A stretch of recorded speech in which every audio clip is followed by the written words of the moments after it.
नमस्कार जी। क्या हाल चाल। आई होप कि आप सभी अच्छे होंगे और स्वस्थ होंगे।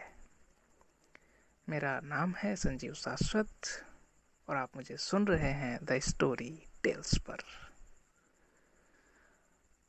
आज हम बात करेंगे एक ऐसे मुद्दे पर जो भारतवर्ष में विराट रूप में प्रचलित है, जिसे हम और आप दशहरे के नाम से जानते और समझते हैं। जी हाँ, आपने ठीक सुना, दशहरा। आखिर ये पर्व भारतवर्ष में इतना प्रचलित, इतना खास क्यों है? आज हम इसी बात पर प्रकाश डालने की कोशिश करेंगे। बने रहिए वीडियो के अंत तक। आइए सुनते हैं।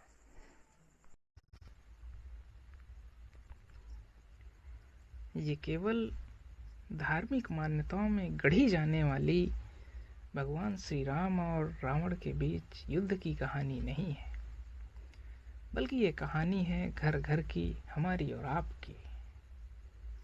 कहा जाता है कि राघवेंद्र सरकार राम ने रावण का अंत कर अधर्म पर धर्म की, अनीति पर नीति की, अन्याय पर न्याय की विजय पाई और विभीषण को लंकापति बनाकर तथा भरत को दिए वचन के अनुसार 14 वर्ष के वनवास के पश्चात बिना एक दिन भी विलंब किए अयोध्या वापस लौटे।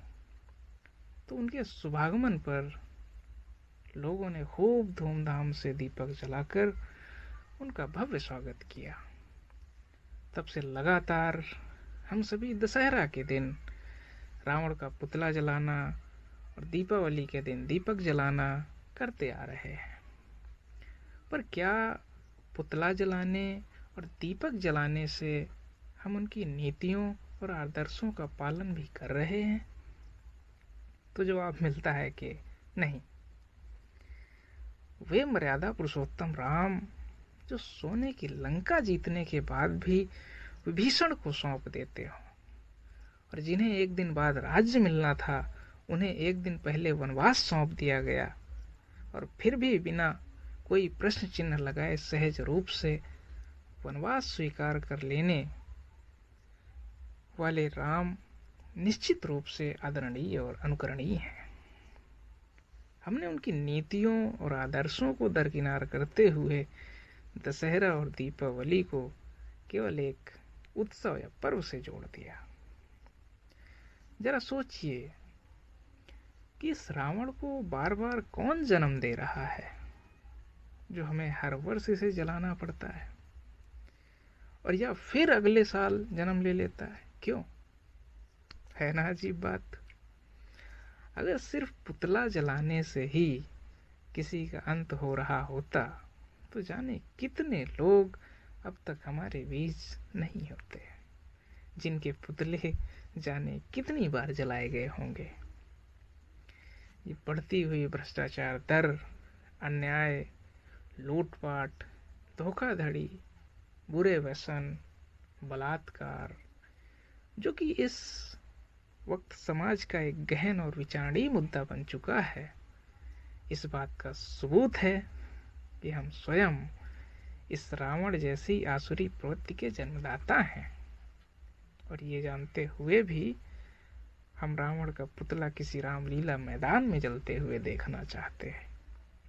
जैसे बहरों को जगाने के लिए धमाके की जरूरत होती है ना, वैसे ही हम कितना अधर्म और अन्याय में डूबे हुए हैं, इस बात की अनुभूति कराने के लिए इस देश में प्रतिवर्ष रावण को जलाना जरूरी हो गया है। रावण किसी रामलीला मैदान में जलाए जाने वाले किसी पुतले भर का नाम नहीं है, बल्कि अपनी जीवन लीला में पनप रहे अनैतिकता, अधर्म और अन्याय को जलाने का नाम है। लेकिन हम किसी रामलीला मैदान में रावण को जलते हुए देखकर बहुत प्रसन्न होते हैं, बल्कि अपने अंदर के रावण को जलाना हमारे लिए दुष्कर हो जाता है। यही दुर्भाग्य है हमारा और आपका कि इस छोटी सी बात को हम एक उत्सव मान लेते हैं। तो इस कहानी का उद्देश्य और सार यही है कि दीपावली और दशहरा का पर्व उत्सव का विषय तो है ही, बल्कि खुद को जागरूक करने, शिक्षित करने और आत्मज्ञान को आत्मसात करने के लिए भी प्रेरित करता है। आई होप कि ये कहानी आपको पसंद आई होगी। आपने इतने धैर्य के साथ इसे अंत तक सुना, इसके लिए आप सराहनीय हैं। धन्यवाद।